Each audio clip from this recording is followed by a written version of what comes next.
अस्सलाम वालेकुम स्टूडेंट्स। तो जैसे कि आप सबको पता है कि आज आया है फॉल 2025 का फाइनल टर्म रिजल्ट। ठीक है, ये रिजल्ट दोनों स्टूडेंट्स के लिए, ठीक है, लोकल हो या ओवरसीज स्टूडेंट हो, दोनों का एक साथ ही आता है, अलग अलग नहीं आता। मैंने देखा बहुत सारे बच्चे इस बात पे कमेंट कर रहे थे और पूछ रहे थे कि भाई ये क्या, ये ओवरसीज वालों का भी आ गया है या लोकल का आया है, ये क्या है। तो बेटा इन सबका एक साथ ही आता है हर चीज़ का रिजल्ट। ठीक है, वीयू वालों को फर्क नहीं पड़ता कि वो ओवरसीज स्टूडेंट है या लोकल है, सबका रिजल्ट इकट्ठा आता है। चाहे वो एडीपी कर रहे हों, एसोसिएट डिग्री कर रहे हों, बैचलर्स कर रहे हों, या फिर मास्टर्स कर रहे हों, या बीएस लेटरल वाली डिग्री क्यों ना हो, डिप्लोमा वगैरह, हर चीज़ का रिजल्ट इकट्ठा आ जाता है। अच्छा, तो जैसे कि आपने देखा होगा कि आपके पास इस तरीके का बना हुआ आ रहा होगा कि एक तरफ लिखा होगा कौन सा कोर्स है, दूसरी तरफ ग्रेड, यहाँ पे जो जीपी लिखा है उसका जीपीए क्या बन रहा है उस सब्जेक्ट का वो बता रहे होंगे।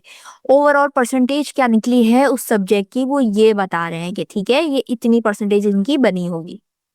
अच्छा, अब बहुत सारे स्टूडेंट्स को अभी तक इशू आ रहा है कि उनका रिजल्ट उनको सही से शो नहीं हो पा रहा। तो आप फिक्र नहीं करो, आपको अगर फेल पास ये पता लगाना है तो आप इजीली कर सकते हो। स्टडी स्कीम है ना, स्टडी स्कीम के टैब पे जाओ, अपना एलएमएस खोलो, उसमें आपके पास जो ऑप्शंस होते हैं उसमें जाओ, स्टडी स्कीम का टैब होगा वहां जाओ। अब हर सब्जेक्ट के आगे लिखा हुआ होगा, ठीक है, या तो ऐसा स्टडी लिखा रहा होगा या तो पेंडिंग लिखा रहा होगा। अगर आपने इस दफा कोई एग्जाम दिया है उस सब्जेक्ट का, पास हो गए होगे तो स्टडीड लिखा रहा होगा ग्रीन में। अगर आप फेल हो गए हो तो ऐसा पेंडिंग लिखा रहा होगा। फेल लिखा नहीं आता, पेंडिंग लिखा आता है यहाँ पे, ठीक है। इससे आपको पता चल जाएगा ये फेल है।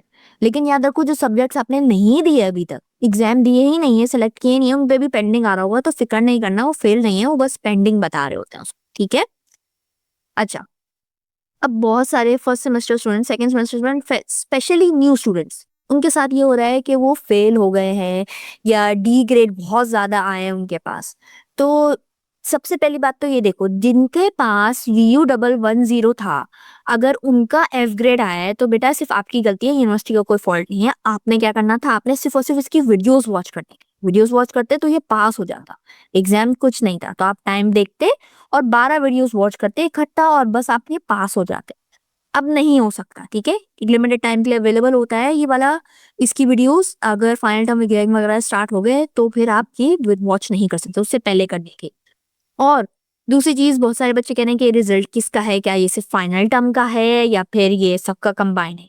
ये जो रिजल्ट आया है ना, ये सिर्फ फाइनल टर्म एग्जाम का नहीं आया है, इसके अंदर ये जो आपको ग्रेड पॉइंट और ग्रेड वगैरह टोटल दिया हुआ है, ये मिड टर्म, सेमेस्टर एक्टिविटीज और फाइनल टर्म, इन तीनों कंबाइंड रिजल्ट है। ठीक है, कि कंबाइन आपके कितने मार्क्स आए हैं। तो तीनों को कंबाइन करने के बाद फिर जिन बच्चों का डी ग्रेड बन रहा है, सी ग्रेड बन रहा है और फेल बन रहा है।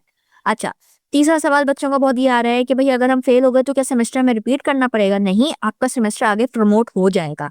फर्स्ट से आप सेकंड सेमेस्टर में चले गए हो, ठीक है। याद रखो ये एडीपी और बीएस और मास्टर्स वालों के लिए कह रही हूँ, लेटरल वालों के लिए अभी नहीं बता रही हूँ, ठीक है ना। तो इनका क्या है कि अगर इनका फेल हो गया है तो नेक्स्ट सेमेस्टर में तो आप चले गए हो।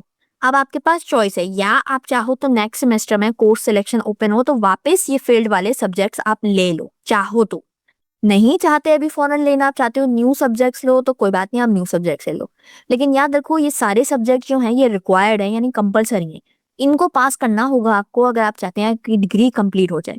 विदाउट इनको क्लियर करे आपकी डिग्री कंप्लीट नहीं होगी। आप 8 सेमेस्टर तक पहुंच भी जाओ तो अगर ये सब्जेक्ट नहीं पास तो आप नहीं अपनी डिग्री कंप्लीट कर सकते। ठीक है, आप चाहो तो अभी नेक्स्ट सेमेस्टर में इन सब्जेक्ट्स को ले लो, वरना बाद में किसी और सेमेस्टर में ले लो। चाहो तो जैसे ये बच्चा है स्टूडेंट है, इसके बहुत सारे खराब सब्जेक्ट है, तो अब ये बच्चा ये कर सकता है कि नेक्स्ट सेमेस्टर में एक फेल वाला सब्जेक्ट उठा ले और एक डी वाला और बाकी सारे न्यू उठा। ठीक है, इस तरह एक पुराना और बाकी नए, दो पुराने और बाकी नए करते हुए भी वो अपना सेमेस्टर आगे कैरी ऑन कर सकते हैं। अच्छा, दूसरी चीज, ये कोर्स सिलेक्शन वाले टैब अभी ऑफ है, ठीक है ना, अभी ओपन नहीं हुआ है। लेकिन आप वहां जाते हो ना तो आपको ये चीजें नजर आ रही होगी कि सेमेस्टर कौन सा है, सीजीपीए क्या है, इफेक्टिव सीजीपीए क्या है। तो बहुत सारे बच्चे कहते हैं कि भाई इनका फर्क क्या है। इनका फर्क सिंपल है। सीजीपीए आपका अभी जो भी कोई जीपीए बना है ना टोटल सब सब्जेक्ट्स का, वो है। इफेक्टिव सीजीपीए तब मायने रखता है, अभी तो देखो जिस बच्चे का सेम है। डिफरेंट जिन बच्चों का ना उनका है कि उनका कोई सब्जेक्ट फेल हो गया, तो इफेक्टिव सीजीपीए में जो फेल्ड सब्जेक्ट है ना उनके भी जीपीए इंक्लूड करके बता रहे हैं कि अगर ये बच्चा पास होता तो उसका क्या जीपीए बन रहा होता, ठीक है, जितने मार्क्स हैं ना उसके उसमें से बता रहा है। क्योंकि देखो फेल्ड में कह रहे हैं 0, तो मिड टर्म में ये बच्चा पास था लेकिन ये फाइनल में ये फेल हो गया क्योंकि इस फाइनल टर्म के पेपर उसने खराब दिए, सेमेस्टर एक्टिविटी सही नहीं, तो 0 हो गया। तो ये नहीं कह रहे कि मार्क्स 0 आए इसमें, कह रहा है कि किसी वजह से ये फेल हो गया, चाहे फाइनल टर्म खराब था इसका या सेमेस्टर एक्टिविटीज खराब थी, किसी ऐसी वजह से। क्योंकि ओवरऑल तो 0 नहीं बन रहा ना, मिड टर्म में तो इसके कुछ मार्क्स थे वो मेंशन नहीं किए गए। तो अगर वो सारे मार्क्स लो और फिर टोटल करो फिर जीपीए निकालो तो वो इफेक्टिव सीजीपीए में आ जाएगा कि फेल्ड वाले सब्जेक्ट के भी मार्क ले ली, ठीक है। तो ये फर्क है सीजीपीए और इफेक्टिव सीजीपीए के दरमियान। अच्छा, अब आप क्या क्या कर सकते हो, यूनिवर्सिटी की तरफ से आपको बहुत सारी सर्विसेज मिली हुई हैं। आप चाहो तो पेपर की रीचेकिंग करवा सकते हो, वो बच्चे करवाएं जिनको फॉर श्योर पता है कि भाई हमने तो बहुत अच्छा एग्जाम दिया था, हम मिड टर्म में भी अच्छे पास हो गए थे, हमारी सेमेस्टर एक्टिविटीज भी अच्छी हैं, जिनको फॉर श्योर पता है ना ये चीज, सिर्फ वो करवाएं। ये है पर पेपर रीचेकिंग या 500 से पे करोगे और रीचेकिंग करवा सकते। कैसे करवानी है रीचेकिंग, आपको वो तरीका भी मैं बता दूं। बाकी कुछ और चीजें हैं कि आप ये भी पता लगा सकते हो, अर्ली डिक्लेरेशन ऑफ रिजल्ट सिर्फ तब आप लगाओ तब आपने जैसे डिग्री खत्म हो रही है, आपने कहीं एडमिशन लेना है, कुछ करना है, तो आप ले सकते हो, उनको बोल सकते हो कि हमें जल्दी रिजल्ट दे दो कि हमें कहीं और एडमिशन लेना है या बाहर मुल्क जाना है या कुछ भी ऐसी चीज करनी है। ये डिग्री वगैरह निकलवाने के लिए जो बच्चों की डिग्री खत्म हो गई है उनको पहले बात तो आप ये सुनो कि आपकी कुछ टाइम में 1 हफ्ते के अंदर ना आपका फाइनल टर्म का जो फाइनल प्रोजेक्ट है ना फाइनल ईयर वो भी आ जाएगा। और जब वो आ जाएगा तो आपको ट्रांसक्रिप्ट के लिए अप्लाई करना पड़ेगा, वो भी आप अर्जेंट करो अगर आपको जल्दी चाहिए, वरना 1 से 1.5 महीना लग जाता है आने में। फिर डिग्री के लिए जब आप अप्लाई करोगे तो आप अगर अर्जेंट चाहते हो कि 1 से 2 वीक या 15 दिन के अंदर आ जाए तो फिर आप अर्जेंट के लिए अप्लाई करो, अदरवाइज आप नॉर्मल डिग्री के लिए अप्लाई कर दो, कोई फीस नहीं होगी उसकी। अच्छा, अगर आपकी डिग्री खो गई है, डुप्लीकेट निकलवाना चाहते हो तो उसकी 2000 फीस है, ठीक है। आईडी कार्ड वगैरह अगर चेंज वेंज करवाना है तो उसकी 500 फीस होती है, बाकी आईडी कार्ड तो आप खुद डाउनलोड कर सकते हो, ई आईडी कार्ड अब आ गया है। अच्छा, बहुत सारे बच्चे होते हैं जो कहते हैं कि हमें न्यू एडमिशन, हमें किसी और यूनिवर्सिटी में एडमिशन लेना है, यहाँ से हमारी डिग्री पूरी हो गई तो हमें होप सर्टिफिकेट वगैरह चाहिए, या हमें ऐसा डॉक्यूमेंट चाहिए जहाँ पे डिटेल में लिखा हो कि हम इस यूनिवर्सिटी के स्टूडेंट रह चुके हैं या हैं। तो उसके लिए आप ये बोनाफाइड सर्टिफिकेट होता है वो आप निकलवाते हो। अगर आप चाहते हो कि सीजीपीए वगैरह मेंशन हो तो आप ये वाला निकलवाओगे। अगर आप चाहते हो कि भाई ये मेंशन हो कि हाँ हमारी इंग्लिश लेवल अच्छी है, जैसे बाहर मुल्क यूनिवर्सिटीज में आपने दाखिला लेना होता है वो कहते हैं कि आप इंग्लिश का प्रूफ दिखाओ, तो हर यूनिवर्सिटी नहीं कहती कि आइल्स दिखाओ, कुछ यूनिवर्सिटीज कहते हैं कि आप यूनिवर्सिटी की तरफ से प्रूफ दिखा दो कि आप वैलिड हो, इंग्लिश स्पीकिंग हो, तो हम आपको ऐसे भी दाखिला दे देंगे। तो आप वो भी निकाल सकते हो, ठीक है। और बाकी स्टूडेंट का बोनाफाइड सर्टिफिकेट निकलवाओगे तो उसमें स्टैंडर्ड स्टफ होगा कि इस यूनिवर्सिटी का स्टूडेंट है, ये पढ़ता है, ये मार्क्स हैं, ये सारी चीज, ठीक है ना। अच्छा, अब बीएस लेटरल वालों पर आ जाओ। अच्छा, इनका क्या इशू होता है, इनके पास 2 किस्म के बीएस लेटर होते हैं। एक, अगर आप डिफरेंट डिग्री पढ़ के आए हो और बीएस लेटर किसी और में लेते हो, जैसे कि आपने नॉर्मल एडीए किया हुआ है किसी भी कराची यूनिवर्सिटी वगैरह से, पंजाब यूनिवर्सिटी से, कहीं से भी किया हुआ है, फिर यहाँ जाके आप साइकोलॉजी पढ़ने की कोशिश करते हो लेकिन एडीए में कोई साइकोलॉजी का सब्जेक्ट नहीं था, तो आपका लगता है ब्रिजिंग सेमेस्टर, ठीक है। एक एक्स्ट्रा सेमेस्टर लगता है, डेफिशिएंसी सेमेस्टर बोलो, ब्रिजिंग सेमेस्टर बोलो। अब जो बीएस लेटरल वाले हैं जिनका ब्रिजिंग सेमेस्टर था वो बच्चे कंफ्यूज हो रहे हैं कि हमारा अगर एक कोर्स या 2 कोर्स फेल हो गया तो क्या हम आगे प्रोसीड कर सकते हैं या नहीं। तो बेटा ये आप उनकी वेबसाइट पे भी देख सकते हो, नोटिस लगा हुआ है कि जो बच्चे ब्रिजिंग सेमेस्टर के थ्रू आए हैं उनको जरूरी है कि वो सारे कोर्स पास करें इससे पहले कि उनका 5th सेमेस्टर स्टार्ट हो। अगर नहीं करते वो पास तो उनका 5th सेमेस्टर नहीं स्टार्ट होगा, उनका ब्रिजिंग ही चलेगा, दोबारा ब्रिजिंग उनको लेना पड़ेगा, वही कोर्स लेने पड़ेंगे जो ब्रिजिंग सेमेस्टर में फेल थे और वही उनको दोबारा एग्जाम देना पड़ेगा। जब वो पास हो जाएंगे तब वो 5th सेमेस्टर के लिए एलिजिबल होंगे, अदरवाइज नहीं।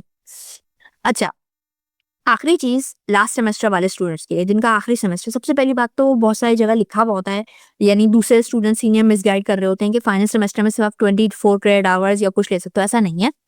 आपका जब कोर्स सिलेक्शन होता है वहाँ पे आपकी हैंडबुक बनी आ रही होती है, आप वहाँ पे आके क्लिक करके देख सकते हैं कि क्या रूल्स हैं। जो बीएससीएस के स्टूडेंट्स होते हैं यानी कंप्यूटर साइंस के, उनके पास एबिलिटी है कि वो लास्ट सेमेस्टर में अप टू 30 क्रेडिट आवर्स तक सब्जेक्ट उठा सकते हैं डिग्री कंप्लीट करने के लिए, ठीक है।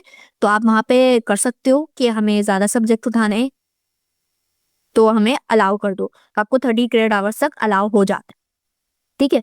फिर आखिरी चीज, वो बच्चे जो लास्ट सेमेस्टर में हैं यानी उनकी डिग्री कंप्लीट हो गई है, सब कुछ पास है, लेकिन वो चाहते हैं कि अपना सीजीपीए इंप्रूव करें, कि बस बेल्ट 2 है या बहुत खराब है, आप इंप्रूव करना चाहते हो, तो उनके लिए जरूरी है कि यार यहाँ पे ये ईमेल दिया हुआ है मैंने, ठीक है, इस ईमेल पे आप फौरन ईमेल कर दें कि भाई मुझे एडिशनल यानी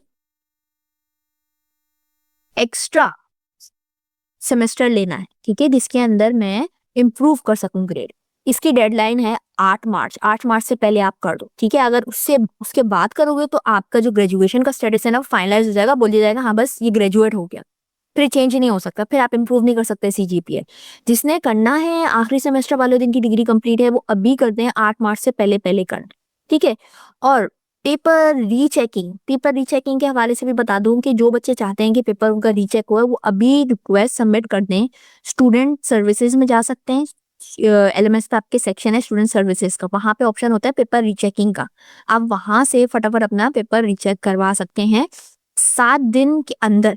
आज अनाउंस हुआ है ना रिजल्ट, तो आपके पास 7 डेज हैं, 7 डेज के अंदर आप अप्लाई कर सकते हो पेपर रीचेकिंग के लिए, उसके बाद नहीं कर पाओगे। अगर आपकी कोई भी क्वायरी है एग्जामिनेशन के हवाले से कि भाई रिजल्ट में कोई मसला है या कोई इशू है, तो आप यहाँ से डायरेक्ट कांटेक्ट कर सकते हो। कांटेक्ट सपोर्ट अस वाला सिस्टम है ना वीयू का, आप वहाँ से कर सकते हो।